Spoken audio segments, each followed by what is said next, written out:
বলতেছি, যারা ঘরের ভিতরে শুয়ে শুয়ে ভাবতেছেন এলাকার মাহফিল শুনবো না, ইউটিউবের ভিতরে কত ভালো ভালো ওয়াজ শোনা যায়, ওই যুবক ভাইদেরকে বলতেছি, যুবক ভাই আপনারা ঠকতেছেন, কথা বলেন ঠিক না বেঠিক? ও যুবক ভাই, কেন বুঝতে পারো না?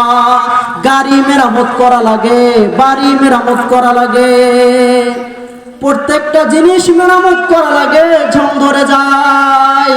ও যুবক ভাই, কোরআনের মাহফিলে কোরআনের কথা যদি না শোনো, তাহলে তোমাদের অন্তর কখনোই পরিষ্কার হবে না, কথা বলেন ঠিক না বেঠিক? আমি এই জন্য এলাকার যুবক ভাইদেরকে বলতে চাই, ও যুবক ভাই, যদিও তুমি আমার মায়ের পেটের ভাই না, যদিও আমার বাবার রসের সন্তান তুমি না, তারপরেও তো তুমি আমার ভাই। কারণ আল্লাহ রসুল বলেছেন, আকুল মুসলিম আকুল মুসলিম, প্রত্যেকটা মুসলমান মুসলমানের ভাই, সেই হিসাবে তো তুমি আমার ভাই হও। ও এলাকার যুবক ভাই, তোমাকে দাওয়াত দেই, তাড়াতাড়ি মাহফিলের মঞ্চে চলে আসো, কথা বলেন ঠিক না বেঠিক?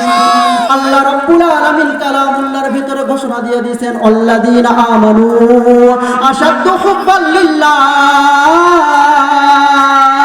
যারা ঈমানদার তারা একমাত্র কেবলমাত্র শুধুমাত্র আমার আল্লাহকে মহব্বত করবে, কথা বলেন ঠিক না বেঠিক?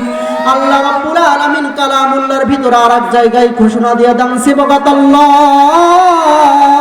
ওয়া মান আহসানু মিনাল্লাহি সিবগা ওয়া নাহনু লাহু আবিদুন। সিবগাতাল্লাহ, ভালোবাসবা কেমনে?